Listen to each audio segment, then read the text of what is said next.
Welcome to the My Three Things podcast with your host, Will Byington. Each week features Will alone or with a guest, a celebrity, actor, musician, athlete, author, influencer, or friend sharing their three favorite things of the moment. What they are watching, reading, listening to, interested in, or enjoying. Hopefully turning you into your new favorite thing. And now, here's your host, Will Byington.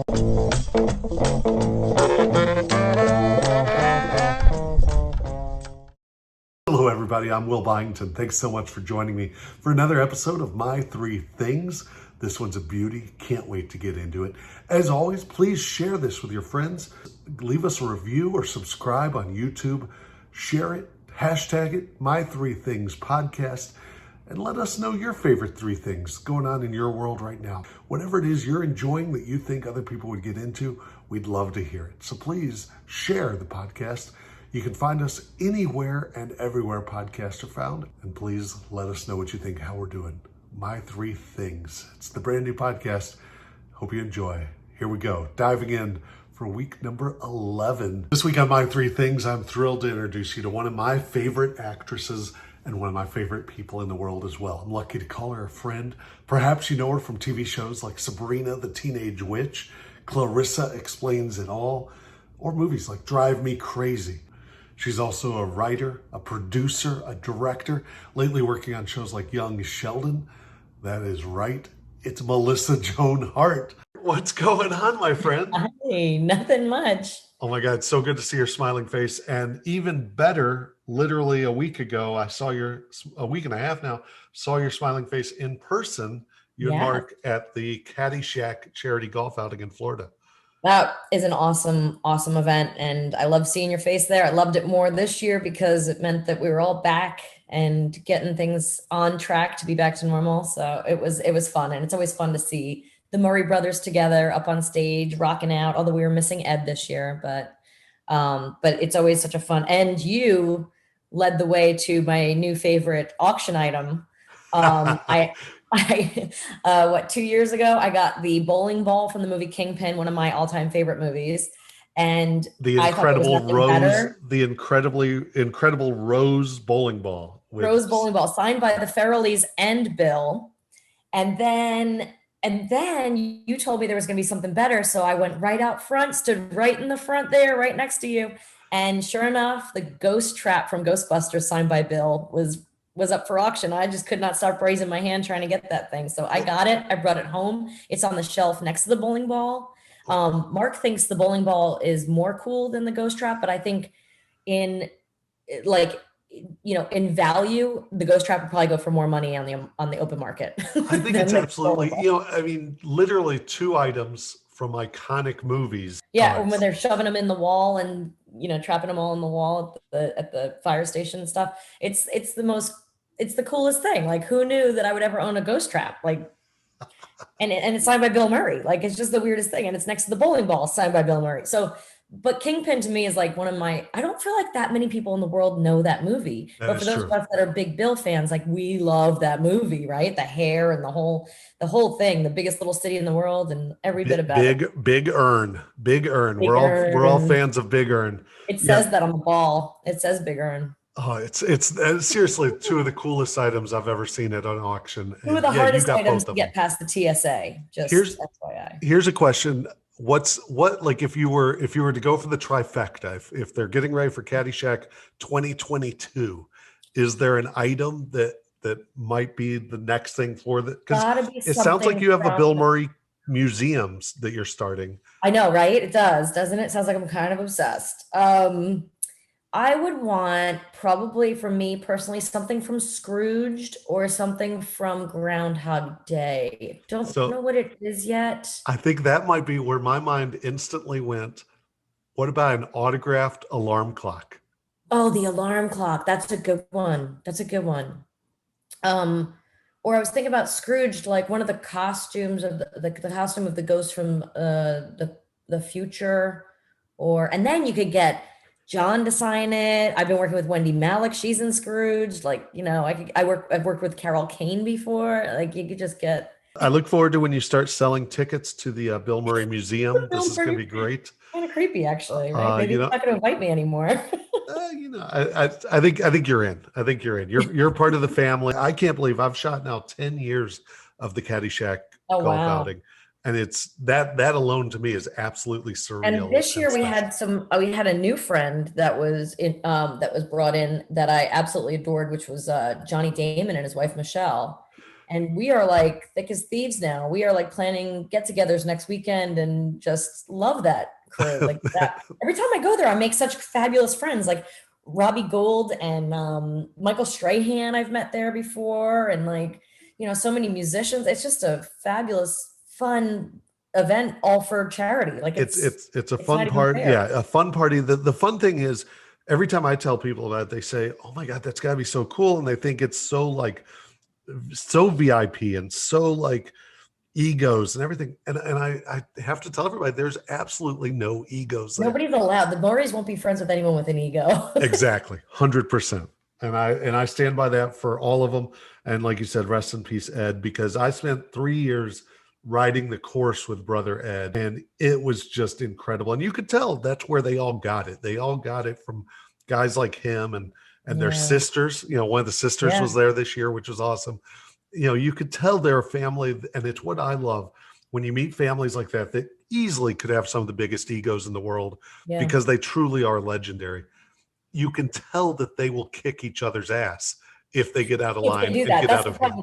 I come from a family of 8, and they'll never let me get my head too big, because they're the ones always slapping me down in reality and telling me, you're not even funny. Why do you get paid to be a comedian? I'm like, oh, So I think I can relate a little bit to the Murrays, because there's too many people to.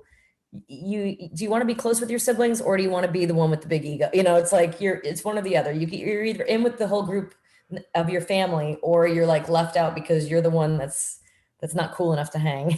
That is fantastic. So talk to me a little bit about, you mentioned charity, and I know you do a lot for some great causes. Before we jump into your 3 favorite things of the moment, tell me a little bit about what you're doing with some charity and some of the foundations. So I've been working pretty closely for the last few years with World Vision and another one called Youth Villages. And Youth Villages has an umbrella underneath it houses one called Janie's Fund, which is Steven Tyler started it a few years ago. I think it was like 5 years ago. I was at this concert where he started this fund, which is for girls that are victims of sex trafficking. And that's under the umbrella of Youth Villages. And Youth Villages is a U.S. Charity that helps children that are aging out of foster care. It helps children in the younger level that are maybe in foster care, or so it helps them get backpacks and supplies and school and therapy and things like that. And then it helps with children being reunited with their families or finding adoptive families, and really just helps kids thrive that are struggling in a family situation. And then the other one I work with is World Vision, and we did a mission trip. I took my husband, Mark, and my oldest son, Mason, and we went to Zambia and met a family that we sponsor there. And we spent 4 days in the field in southern Zambia, just seeing the work that World Vision does. And it is deep, and it is complex, and it is good. I remember that show like it was yesterday. We first met Melissa Joan Hart as a teenager on Nickelodeon's hit 90s sitcom, Clarissa Explains It All. The 43-year-old has kept her Hollywood career going all while raising her 3 boys. Well, Melissa is making her next big move a family one, and E.T. got the invite to join them in Africa for a good works mission. Hey E.T., it's Melissa Joan Hart here with my husband Mark and my son Mason. And we are in Zambia, and we are guests of World Vision. So thanks for joining us. Twalumba. Well, I've wanted to go to Africa since I was really little. And as far as the mission part goes, then I said, this is a mission trip, not a safari. And what did you say? I want to go. He's like, I'm there, I'm doing it. This is your workout, Mason. Whoa! You okay? The trio got right to work in this remote African village. Melissa and her family have sponsored these 3 sisters, aged 6 to 13. They also brought much-needed supplies for their entire village. We brought them toys and necessities, socks and food. The goats are the really big thing that makes a big change, so that they can, then learn to farm and then teach others and share the goats. Mason brought like 5 footballs and they taught the kids how to throw properly. I told Mason, I wish you would look at me the way some of these kids looked at me when I show you how to do something instead of just going, you're like, wow. I got it, Dad. One of the most powerful yet heartbreaking moments was meeting this 3-year-old girl, Maria. She had gone maybe the first year of her life with really bad nutrition, and now she's 3 years old and still the size of a 1-year-old. She's starting to put on weight finally, but she's just not absorbing the nutrition, and they're really worried about her and concerned about her. By making the trip to Africa, Melissa hopes others will be inspired to help those in need. You can sponsor a child, or you can just send a family a goat. You can send a family a bicycle so those girls can get to school, or the mom can bring the crops into market. In our world, it's not that much to make a huge difference in their lives. Life-changing. And for more information on how you can help, go to worldvision.org.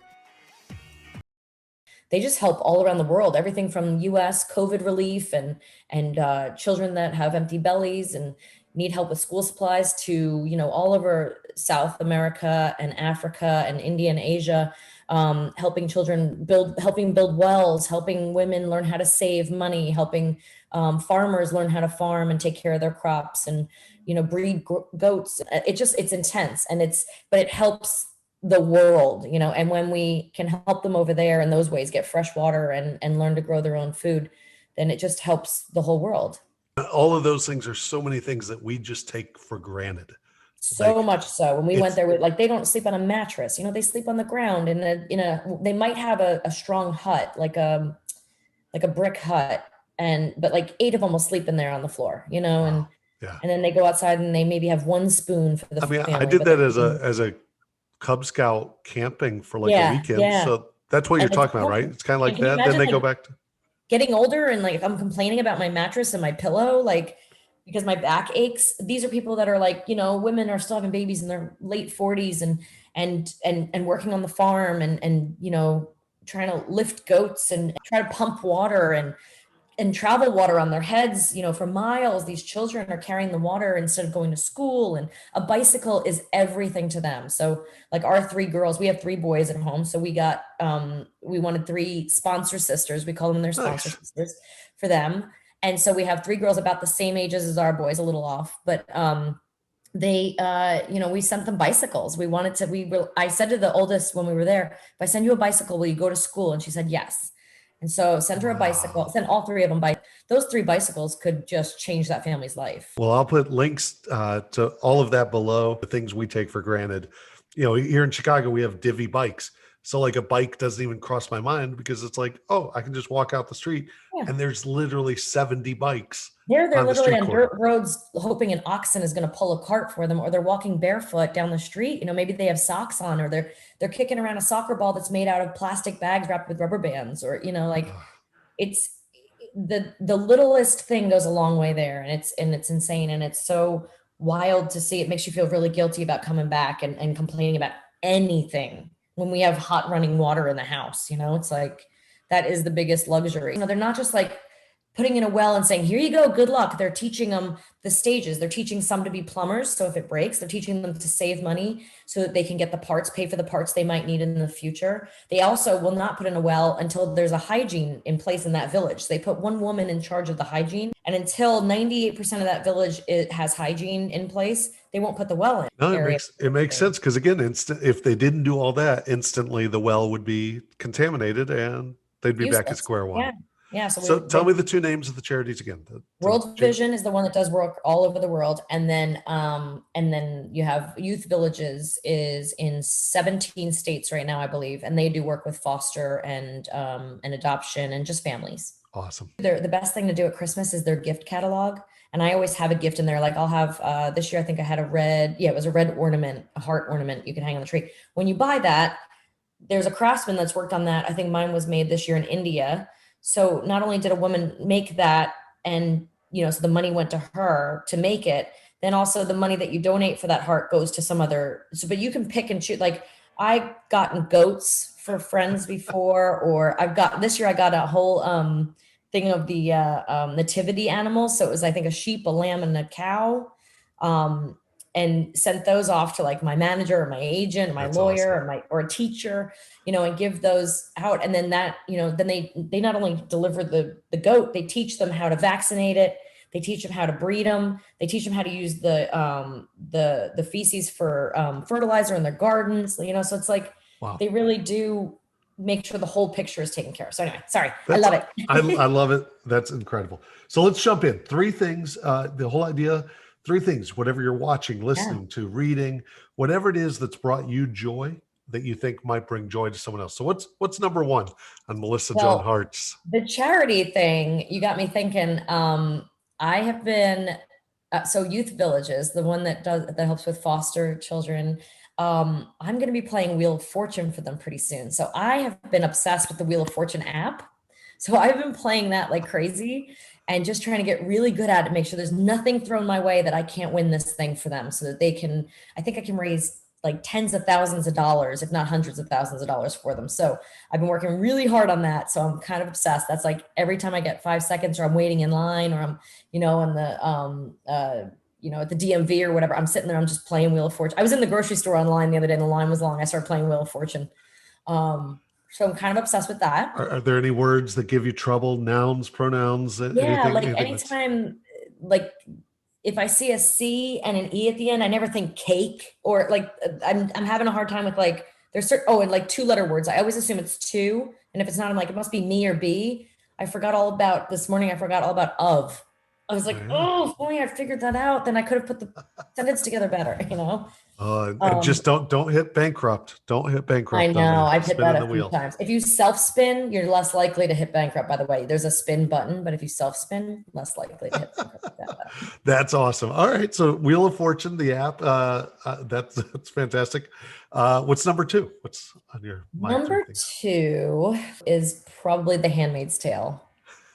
I'm obsessed with The Handmaid's Tale. It's back on right now. I just cannot escape from my family long enough to catch up. So if I don't hurry up by Wednesday, there's gonna be another one. So I've got to like get on it, right? Now, do you like, as someone who works in TV and movies, do you like to binge watch, or do you like still the idea of once a week appointment television? Yeah, appointment television. I like appointment television for my family. I'm trying to do that more with the boys because they are living in this no need for attention span world right now. Like I've noticed their songs are only like 2.5 minutes, and they can't listen for more than about 1.5 minutes to a song. Even if I'm playing it, like change it. Even if they ask for the song, it's change it. Okay, next one. Okay, next one. And I'm like, I don't want to do that because you got to learn to listen. We used to have to listen to the radio all day for one song that we were hoping to hear. And you'd have to hit I was going to say, hopefully you hit record. Play and record at the same time, and hope that you didn't, cut it off too weird or whatever. Or the DJ didn't talk too much over it. Yeah. Yeah, it played into some commercials.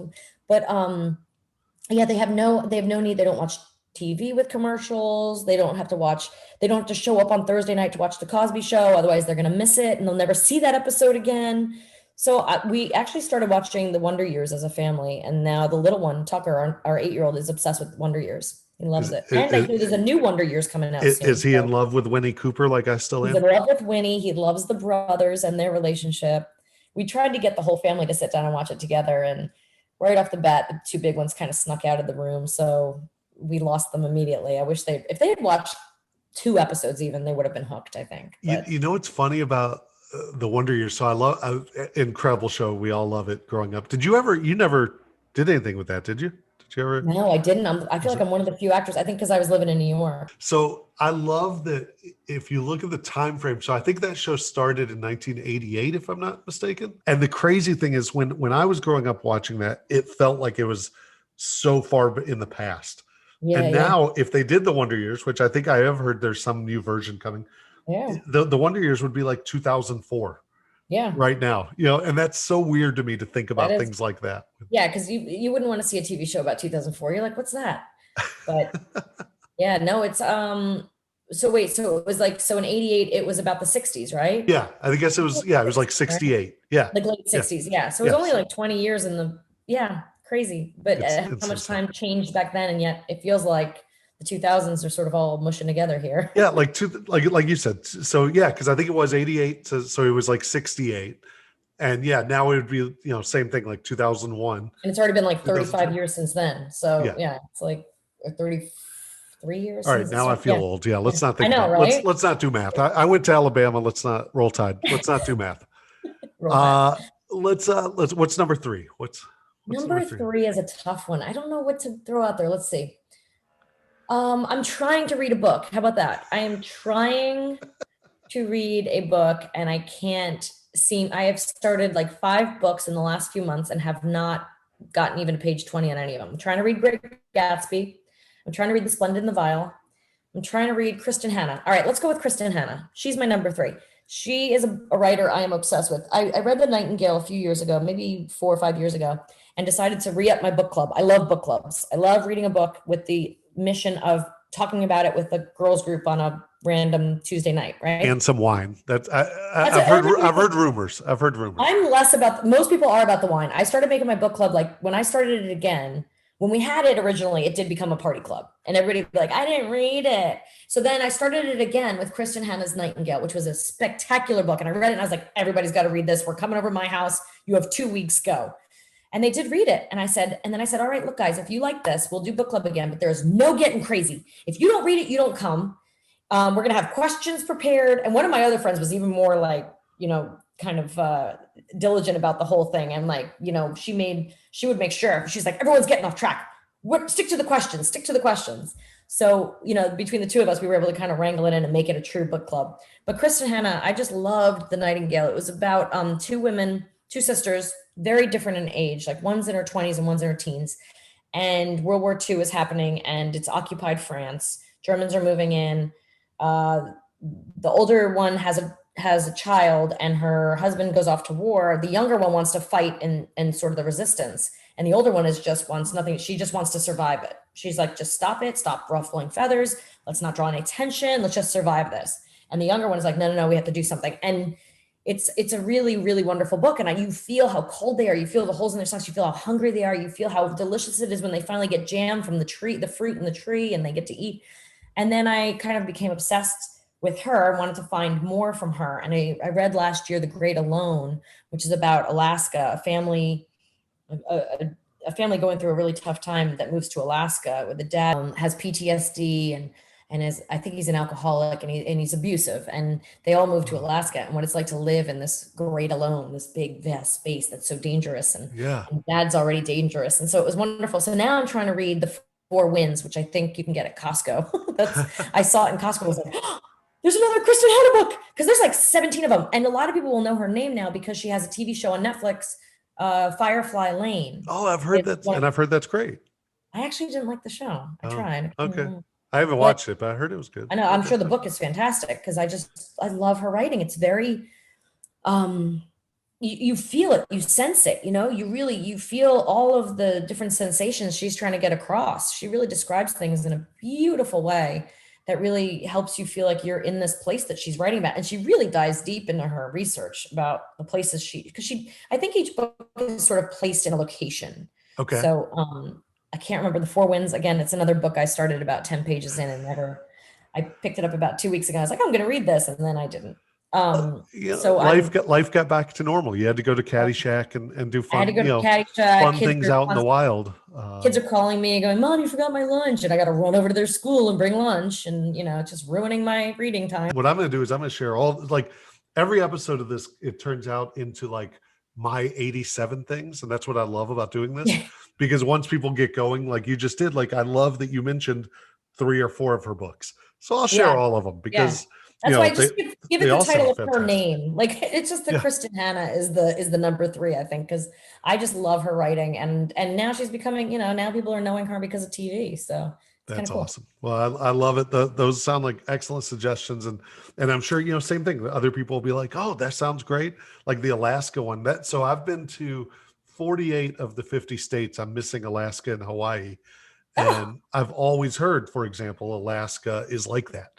I've heard it's just so vast. And so I went there once for Special Olympics and it was pretty cool. I have to say, seeing the ice chunks floating down the river and just flying in was really cool. And then went to do a dog sled race, not dog sled race. We went to do a dog sled at someone's house. So we took a taxi all the way out there, but you can't get back. So we hitchhiked back. And then we happened to be there during the Iditarod start. So we got to watch the start of the Iditarod. Awesome. That was really cool. Awesome. Bought some rabbit fur hats and scarves and earmuffs and stuff, you know, like, Because that's what you do in Alaska. yeah, when you're there for 3 days, you better. Well, that's fantastic. So lastly, what do you got coming up? I know you work some on Young Sheldon. Young Sheldon. Yeah. Young yeah. Sheldon. I've been directing Young Sheldon. You won't see me on it, but I'm behind the scenes. So yeah, I've been lucky enough I did 3 episodes this year. I did 1 episode last year. I think my episodes turned out pretty good. It's a really fun show, really talented people on it. We've had so many amazing guest stars, from Wendy Malick, Ed Begley Jr., Wallace Shawn, Reba, the little girl who played Sabrina on The Chilling Adventures of Sabrina, McKenna Grace, who's incredible. And actually, she's in the new season of Handmaid's Tale, and she's incredible in that. Nice. She is an amazing actress.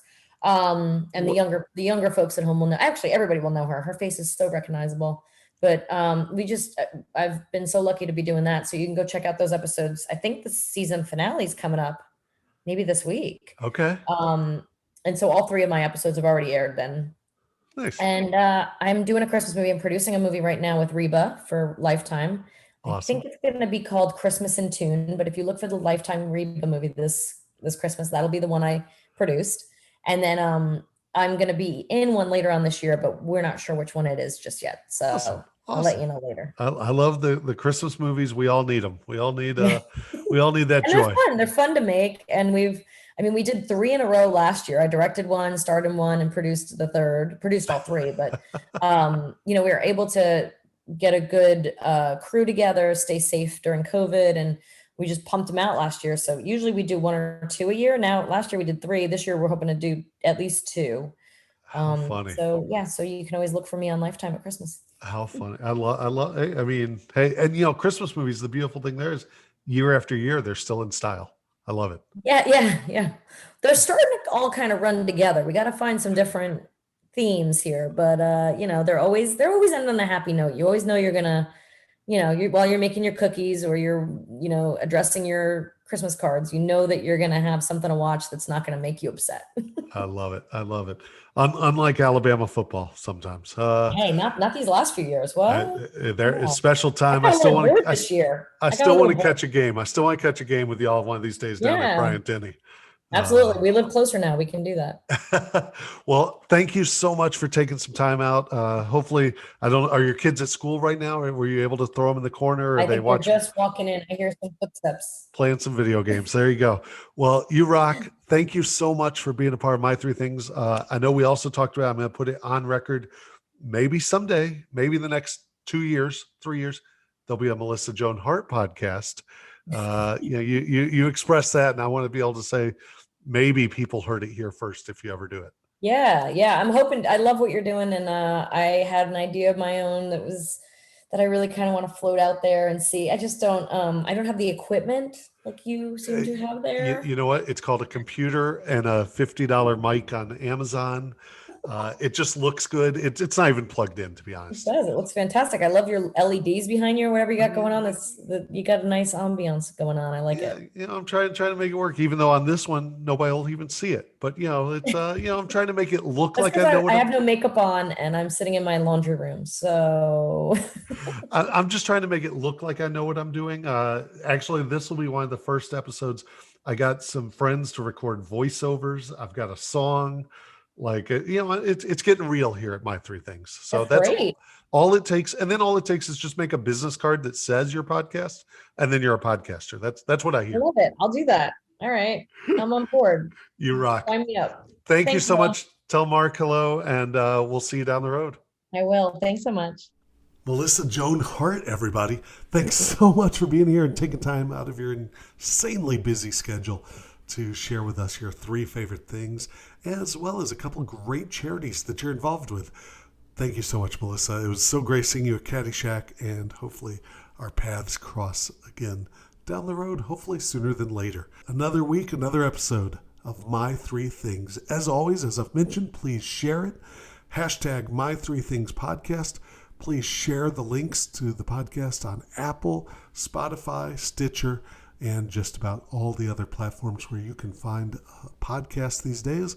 We'll be back next week with another episode of My 3 Things. Until then, I'm Will Byington. Thanks for checking in.